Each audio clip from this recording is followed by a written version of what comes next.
So what happened in Wisconsin is the Assembly Speaker named Robin Vos authorized the Office of the Special Counsel to investigate concerns about election integrity in 2020. Now, the Office of the Special Counsel is headed by a retired state Supreme Court justice by the name of Michael Gableman. Gableman had released an interim report late last year. He's released a secondary report just this week, and the secondary report is quite telling.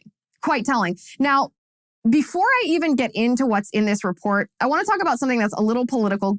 It's basically political gossip, right? But sometimes political gossip is very relevant. The political gossip, it's also juicy, which I don't know about you, but I find very entertaining. So former Attorney General Bill Barr is coming out with a new book with a great title, by the way, super great title. Regardless of the content of the book, this is a very catchy title.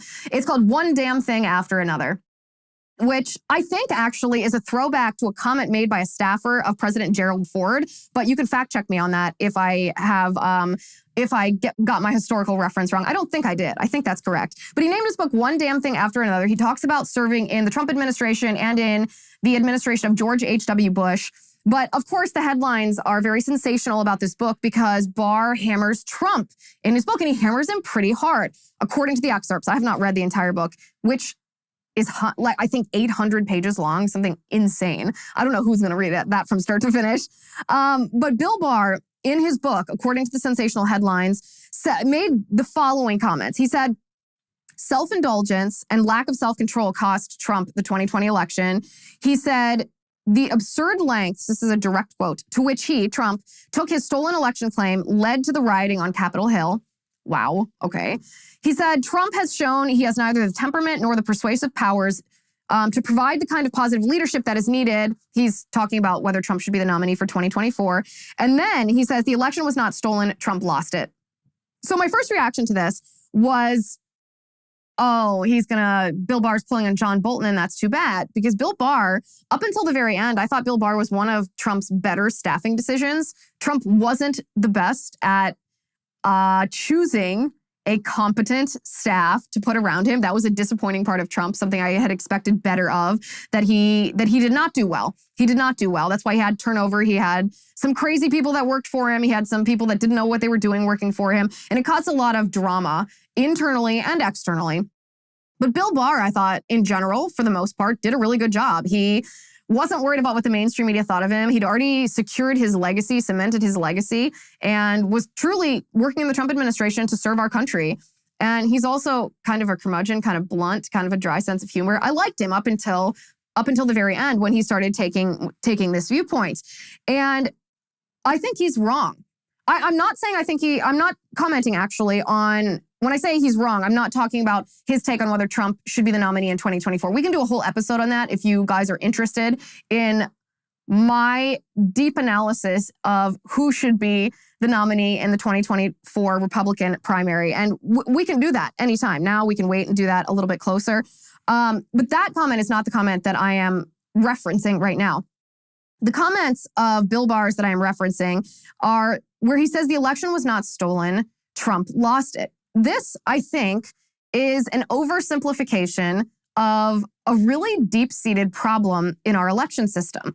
And so the reason that I started talking about this report from the special counsel in Wisconsin about the abnormalities in the Wisconsin election is because what Bill Barr is saying in his book, that the election was not stolen, Trump lost it, it ties in. It's very important to go from the report to Bill Barr, back to the report, and then we'll get back to Bill Barr. So just give me a second to give you the background on all of this. So going back to the report for a second, this retired Supreme Court Justice, State Supreme Court Justice Michael Gableman, said specifically that the report that he is issuing is not intended to reanalyze or even relitigate the recount that happened in Wisconsin.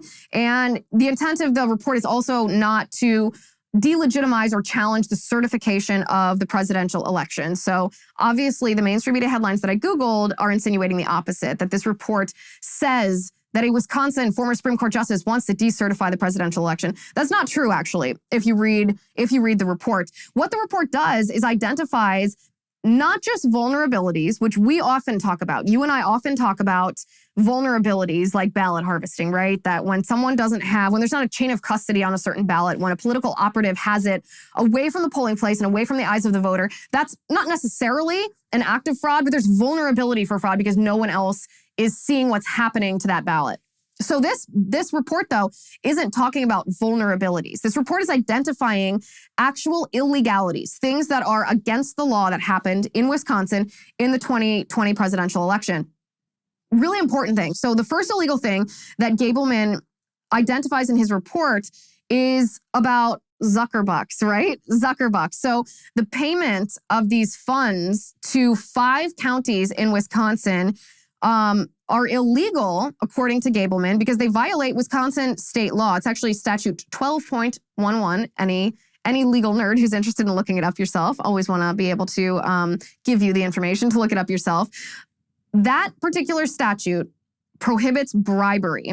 It makes it illegal if you offer anything of value. I mean, it's standard bribery. Offer anything of value to any person in order to induce any elector to go to the polls or vote. So if you pay someone off to cast a ballot, right? That's standard law. So when Zuckerberg gave $9 million to these 5 counties in Wisconsin, what happened in return was that money was used in those districts for get out the vote efforts, right? For get out the votes efforts. So the grants were used for that reason, but then they were also used to pay for the drop boxes that were around Wisconsin. So you're not allowed to give money that induces someone else to vote. So Zuckerberg gave money that was used in an advertising campaign, essentially, that induced people to vote. This retired Supreme Court justice who's issuing this report says that constitutes bribery under this state statute in Wisconsin. It's also, secondarily, it's also illegal for those drop boxes to be used for people to put their votes into, which is, what they are. That's illegal in and of itself because an election code in the state of Wisconsin says it basically details how votes have to be cast. And it says that voters must themselves personally either mail or deliver their ballot unless the law specifically authorizes an agent to act on the behalf of the voter. That never happened with drop boxes. Drop boxes were never authorized in any way, shape, or form. So that's 2 illegalities that happened in Wisconsin right there. Now, the third illegality was also related to Mark Zuckerberg and his wife, Priscilla Chan, giving this $9 million to these 5 counties in Wisconsin. Because by doing so, by giving this money to these 5 specific counties and not other ones, it violated equal protection.